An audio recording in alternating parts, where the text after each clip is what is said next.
will show how to do multiplication by using Japanese method. ನಮಸ್ಕಾರ, ಗುಣಾಕಾರವನ್ನು Japanese ಪದ್ಧತಿ ಬಳಸಿಕೊಂಡು ಹೇಗೆ ಮಾಡೋದು ಅಂತ ನೋಡೋಣ. 13 into 21 13 ಗುಣಿಲೆ 21. First we have to consider first number. ಮೊದಲು ನಾವು ಮೊದಲನೇ ಸಂಖ್ಯೆಯನ್ನು ತಗೊಳ್ಳೋಣ. First number is 1. ಮೊದಲನೇ ಸಂಖ್ಯೆ 1. So I will draw one line here. ಅದಕ್ಕೆ ನಾನು ಒಂದು ರೇಖೆಯನ್ನು ಇಲ್ಲಿ ಎಳಿತೇನೆ. Second number is 3. ಎರಡನೇ ಸಂಖ್ಯೆ 3. So I will draw 3 lines here. ಅದಕ್ಕಾಗಿ ನಾನು 3 ಗೆರೆಗಳನ್ನು ಎಳ್ಕೊತೇನೆ. Now we have to consider second part. ಈಗ ಎರಡನೇ ಅಂಕೆಯನ್ನು ತಗೊಳ್ಳೋಣ.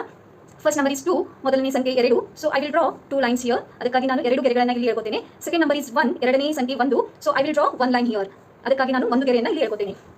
Now we have to consider the points where 2 lines are intersected with each other. ಈಗ ಎರಡು ಗೆರೆಗಳು ಎಲ್ಲಿ ಕೂಡಿಕೊಂಡಿರುತ್ತವೋ ಆ ಒಂದು ಬಿಂದುಗಳನ್ನು ನಾವು ಗುರುತಿಸಿಕೊಳ್ಳಬೇಕು.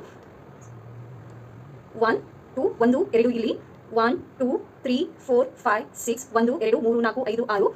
Here is 1, ಇಲ್ಲಿ 1 1 2 3 1 2 3 ಇಲ್ಲಿ 3.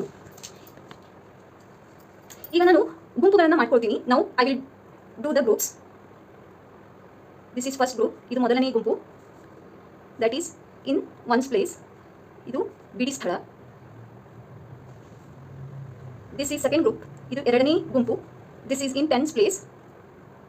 ಇದು 10ರ ಸ್ಥಳ.